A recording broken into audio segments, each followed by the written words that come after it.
Hi hello నమస్తే, నేను మీ Apoorva. Welcome to I dream. బద్ధకం ఇది లేని వాళ్ళు అంటూ ఉండరు కదా.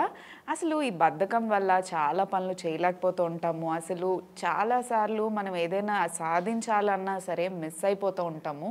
సో బద్ధకం చిన్న లెవెల్ నుంచి పెద్ద లెవెల్ వరకు ఏదో ఒక స్టేజ్లో మనకి ఎఫెక్ట్ చేస్తూ ఉంటుంది. సో అంత దానివల్ల ప్రాబ్లమ్స్ వస్తూ ఉంటాయి కదా.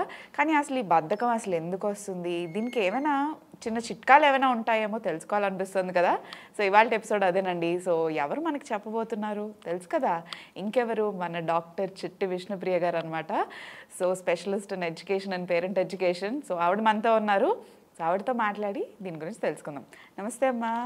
నమస్తే అపూర్వ. సో ఐ డ్రీమ్ వ్యూవర్స్కి మీ స్టైల్లో ఒకసారి హాయ్ చెప్పేస్తారా? నమస్తే. ఐ డ్రీమ్ వ్యూవర్స్ అందరికీ హాయ్ కూడా చెప్పాలట. చిన్నపిల్లలకి హాయ్, పెద్దవాళ్ళకి నమస్తే. ఓకేనా? Okay ma'am. Are happy? Very happy ma'am. Okay. So ఇవాళ టాపిక్ మీకు అర్థమై ఉంటుంది. అవును. సో బద్ధకం లేకుండా నేను చెప్తాను ఇప్పుడు. లేకుండా నేను అడిగాను, మీరు కూడా చెప్పాలి. అంటే మన రోజు కాలంలో అందరి దగ్గర చూస్తుంటాం మన బద్ధకం ఏదో ఒక స్టేజ్లో. కానీ అసలు ఎంత ఎఫెక్ట్ చేస్తుందంటే మన జీవితాన్ని, ఒక్కొక్కప్పుడు మన కోర్స్ ఆఫ్ యాక్షన్ కూడా మన లైఫ్ స్టైల్నే మార్చేస్తుంది. Rightly said. దాని గురించి సో తప్పకుండా చెప్తాను. నేను కొన్ని అధ్యయనాలు కూడా చేశాను. ఓకే. అసలు బద్ధకానంగానే నాకు కథ జ్ఞాపకం వస్తుంది. నా చిన్నప్పుడు నేర్చుకున్న కథ. ఓకే. నువ్వు విన్నావేమో నాకు తెలియదు, మన వ్యూవర్స్ మరి విన్నారేమో తెలియదు, చదివారేమో తెలియదు. ఒక ఊర్లో ఇద్దరు స్నేహితులు ఉంటారు. ఓకే. ఒకడేమో తెలివైన వాడు, ఒకడేమో బద్ధకస్తుడు. బద్ధకిష్టు అంటాం కదా, కిష్ట్, బద్ధకస్తుడు. ఇద్దరు కూడా ఆ ఊరి గ్రామ పెద్ద దగ్గరికి వెళ్తారు. ఏమండి, మాకేం ఉద్యోగం లేదు, ఏదైనా కొన్ని డబ్బులు ఇస్తే మేము ఏదైనా చిన్న వ్యాపారం పెట్టుకుంటామండి అంటే, ఆ గ్రామ పెద్ద పోన్లే అని వాళ్ళిద్దరికి డబ్బులు ఇస్తాడు. ఇద్దరు కూడా కుండలు కొనుక్కుంటారు. కుండలు కొనుక్కుని సరేరా కుండల వ్యాపారం చేసుకుందాం అని చెప్పి బుట్టలో సర్దుకుంటారు. సర్దుకుని ఆ తెలివైన వాడు, ఆ ఫ్రెండ్ మొదలు పెట్టేశాడు వ్యాపారం. వెంటనే వీడు అన్నాడు, ఇవాళ మంచి రోజు కాదురా, ఇవాళ నేను మంచి రోజు చూసి నేను ప్రారంభం చేస్తాలే, నువ్వు వెళ్ళిపో అన్నాడు వాడు. సరే వీడింటికి వెళ్ళిపోయాడు. ఈ బద్ధకస్తుడు ఇంట్లో హాయిగా ఆ బుట్టని ఒక మూల పెట్టాడు. ఆ పక్కన వీడు కూడా కూర్చున్నాడు. ఇంకా మంచి రోజు కాదు కదా, మంచి తిథి కోసం చూస్తున్నాడు. వాడికి నిద్ర పట్టేసింది. డీప్గా స్లీప్ వచ్చేసింది. వాడు డే డ్రీమింగ్ మొదలుపెట్టాడు. బద్ధకస్తులు పగటి కలలు కంటారు. అది ఒక లక్షణం. ఎలా గుర్తించాలి అని అనుకుంటాం కదా మనం. ఇలా పగటి కలలు కంటూ ఉంటారు. వీడు పగటి కల బాగా గుర్రు పెట్టి నిద్రపోతూ పగటి కల కన్నాడు. ఆ కలలో ఏమిటంటే, పుట్ట నిండా పెట్టుకుని ఈ కుండల్ని వ్యాపారం చేసేట. కలలో వ్యాపారం చేస్తే డబ్బుల మీద డబ్బులు, కుండలోంచి మెల్లిగా బండి నిండా కుండలు, దాంట్లోంచి మళ్ళీ లారీ నిండా కుండలు. ఇలాగా కుండల వ్యాపారం బాగా వ్యాప్తి అయిపోయిందిట. అయిపోయి వాడికి పిల్లనిచ్చేసట. వాళ్ళు వివాహం అయిపోయిందిట. పిల్లలు కూడా పుట్టారట. పిల్లలు పుట్టాక ఒక రోజున ఆ పిల్లలు చెప్పిన మాట వింటలేదట. చాలా అల్లరి చేస్తున్నట్ట. అల్లరి చేస్తుంటే కోపం వచ్చి కాలుతో ఒక్క తన్ను తన్నట్ట అని ఒక్క తాపు నిద్దట్లో తన్నాడు. ఎదురుగుండా ఏమున్నాయి? కుండలు. పట పట పట టాప్ అని కింద పడిపోయి పెద్ద శబ్దం చేస్తూ విరిగిపోయాయి. పగిలిపోయి అన్ని ముక్కలైపోయాయి. అప్పుడు గమ్ముని మెలకు వచ్చింది వాడికి. అయ్య బాబోయ్, ఇది కళ, పగటి కళ కన్నామా, ఈ కుండలన్నీ పగిలిపోయాయి, ఇంకా నేను వ్యాపారం ఏం చేస్తాను, డబ్బులేం సంపాదిస్తాను అని ఏడుస్తూ కూర్చున్నట్ట. సో వాడి ఫ్రెండ్ వస్తే వాడు చెప్పాడు, ఒరే బద్ధకం పరమ దరిద్రం, దరిద్రవంతులకి బద్ధకం ఉంటుంది. నేను కొన్ని అధ్యయనాలు చేశాను. ఓకేనా? బద్ధకస్తులు అని ఉంటారు. అంటే వాళ్ళకి హ్యాబిట్ అయిపోయి ఉంటుంది బద్ధకం. అది కూడా ఒక హ్యాబిట్ ఉంటుంది. బద్ధకస్తులు అంటే వాళ్ళకి హ్యాబిట్ అయిపోయిందనమాట. వాళ్ళు జనరల్గా ఏమంటారంటే, ఏదన్నా ఒకటి పని ప్రారంభిద్దాం అని అన్నాం అనుకో మనం ఎంతో ఉత్సాహంతో, ఎందుకంటే రేపు చేద్దామండి అంటారు. మళ్ళీ రేపు ఎంతో ఉత్సాహంతో వాళ్ళ దగ్గరికి వెళ్తాం. ఏమండి మనం అనుకున్నాం కదండి ఆ పని ప్రారంభిద్దామా అంటే, లేదండి రేపు చేద్దామండి. ఈ రేపు అని వాయిదాలు వేస్తూ ఉంటారు బద్ధకస్తులు. బద్ధకం is a habit for them. ఓకేనా? వాళ్ళని మనం సాధ్యమైనంత వరకు వాళ్ళంతట వాళ్ళు మోటివేషన్ చేసుకుంటే తప్ప మనం ఏం చేయలేం.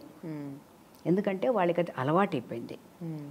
ఇది కాకుండా బద్ధకంగా ఉంది అంటూ ఉంటాం మనం ఒకసారి, అవునా? అవును మ్యామ్. ఇవాళ ఏంటో బద్ధకంగా ఉంది అంటాం. ఇది ఎందుకు జరుగుతోంది అని కూడా నేను అధ్యయనం చేశాను. చేస్తే క్రిత వారం ముందు వారం నుంచో ఒక 10 రోజుల నుంచో ఏదో ఒక పెద్ద పని చేసి చేసి చేసి చేసి ఉన్నాం. ఆఫీస్లో కానీ లేదా పర్సనల్ లైఫ్లో కానీ వ్యక్తిగతంగా ఏదో ఒక పెద్ద కార్యక్రమంలో ఫంక్షన్ వచ్చింది, కార్యక్రమంలో పాల్గొన్నాం. కాబట్టి మానసికంగా శారీరకంగా బుద్ధిని ఉపయోగించి టైర్డ్ అయిపోయాం. సో బాగా బాడీని మైండ్ని ఎక్కువ వాడేసి టైర్డ్ అయిపోయాం. బ్రేక్ కావాలనిపిస్తుంది బాడీకి, విశ్రాంతి కావాలి. ఈ విశ్రాంతికి ముందు వచ్చేటువంటిది బద్ధకం. It's an indicator. ఓకే, నువ్వు విశ్రాంతి తీసుకో అనడానికి అప్పుడు మనకేమనిపిస్తుంది, ఫోన్లే కాసేపు అలాగా బద్ధకంగా ఇవాళ మన రొటీన్ని కొంచెం నిదానంగా చేద్దాంలే. 6 గంటలకు చేసుకునే పూజ 8 గంటలకు చేసుకుందాం, కొన్ని స్కిప్ చేద్దాం, కొంత రెస్ట్ ఇద్దాం అనిపిస్తుంది. ఓకే, ఈ బాడీకి ఒక రెస్ట్ కావాలి. ఓకే, ఇండికేషన్ ఒక ఇండికేషన్. అది బద్ధక రూపంలో వస్తుంది.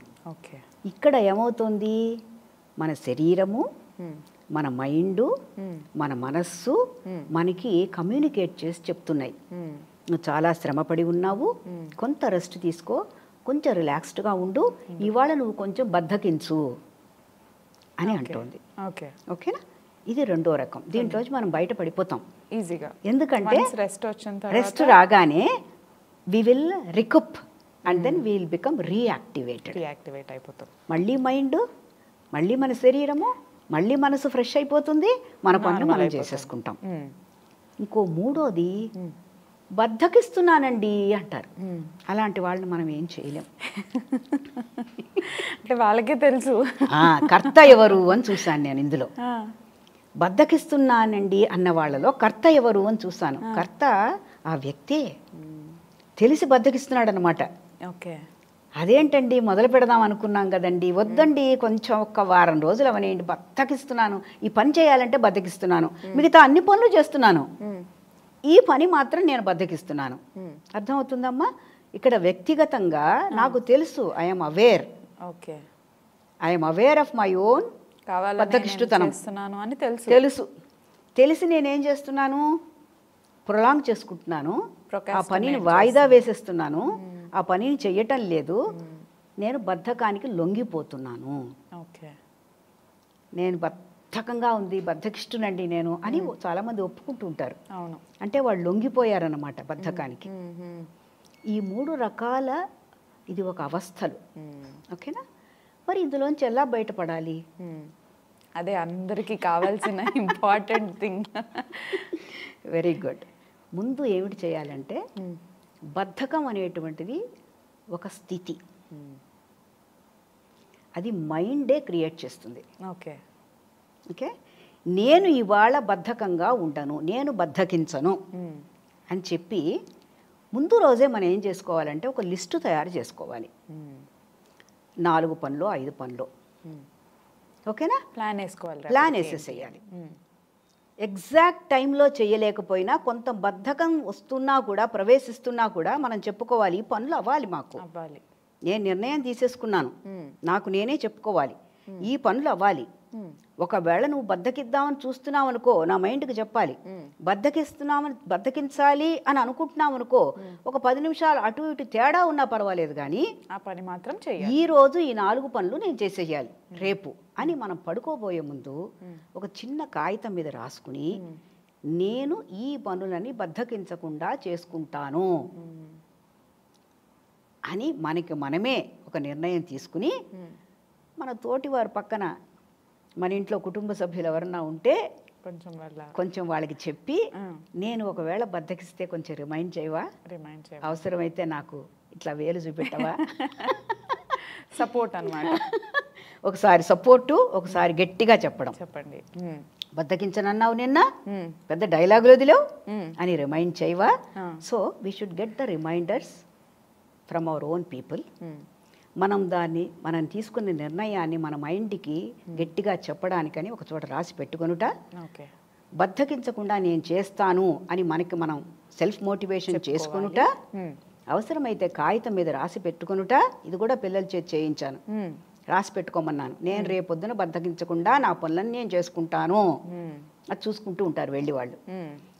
ఇది కూడా అండ్ పక్క వాళ్ళని కూడా హెల్ప్ అడగాలి, పక్క వాళ్ళని తప్పకుండా హెల్ప్ అడగడం, మంచి మోటివేషన్ చేయగలిగితే చేయమనడం, లేకపోతే ఒకసారి గట్టిగా మనని అదిలించి చెప్పడం, గుర్తు చేయడం వలన దీని నుంచి మనము బయటపడచ్చు. స్లోగా, అంటే స్లోగా కదా మ్యామ్, ఎందుకంటే మనం స్టార్ట్ చేయగానే ఖచ్చితంగా ఫస్ట్ ఫ్యూ డేస్ అయితే అందరికీ తెలుసు అనుకున్నది అలాగ అయిపోదు. బట్ నాకు తెలిసి కన్సిస్టెంట్గా ఆ ఎఫర్ట్ని మళ్ళీ మళ్ళీ మళ్ళీ మళ్ళీ చేస్తూ ఉంటే మనకి బద్ధకం అనేటువంటిది హ్యాబిట్ మాత్రం ఏనాటికి అవ్వకూడదు. అయితే చాలా కష్టం, అది చాలా కష్టం బయట. సో మన ముందు జాగ్రత్తతో మన చర్య తీసుకుంటూ గుర్తు పెట్టుకుంటూ ఏనాటికి ఆనాడు ఆ పని అవుతుందా లేదా అని మనం చెక్ చేసుకుంటూ వెళ్ళిన రోజున దీన్ని మనం జయించవచ్చు. దీనికి తోడు ఇంకొకటి భా అనేది ఉంది. యాక్చువల్గా నేను ప్రాచుర్యంలోకి తెచ్చినది భాలకి దూరంగా ఉండాలి అని. ఓకే, అంటే మ్యామ్ బ అంటే బద్ధకం, భా అంటే భయం. ఈ రెండూ కూడా, ఈ రెండిటికి దూరంగా ఉంటేనే మనం అనుకున్నది సాధించగలుగుతాం. అయితే మీరు ఇలాగే నాకు ఒక చిన్న లీడ్ ఇచ్చేసారు మన నెక్స్ట్ ఎపిసోడ్కి. సో ఇంకొక ఎపిసోడ్లో అయితే ఖచ్చితంగా మనం రెండో గురించి అయితే మాట్లాడుకోవాలి. తప్పకుండా చాలా చక్కగా చెప్పారు మ్యామ్. సో విన్నారు కదండి. సో బద్ధకం అనేది మన మైండ్లోనే ఉంటుంది అండ్ దాన్ని ఈజీగా మనం పోగొట్టుకోవడానికి చిన్న చిన్న చిట్కాలు అయితే మేడం చెప్పేశారు. దాన్ని అయితే తప్పకుండా ఫాలో అవ్వండి. నాకు తెలుసు అందరికీ వెంటనే ఫాలో అయ్యి వెంటనే రిజల్ట్స్ రావాలంటే కష్టం, కానీ కన్సిస్టెంట్గా ట్రై చేస్తూ ఉంటే అని మన వాళ్ళ సపోర్ట్తో అయితే ఖచ్చితంగా ఈ బద్ధకం నుంచి బయటికి రావచ్చు. సో ఇంకొక ఇంపార్టెంట్ టాపిక్ భయం గురించి కూడా నెక్స్ట్ ఎపిసోడ్లో మాట్లాడుకోబోతున్నాము. వెయిట్ చేస్తూ ఉండండి. దిస్ ఇస్ మీ అపూర్వ సైనింగ్ ఆఫ్.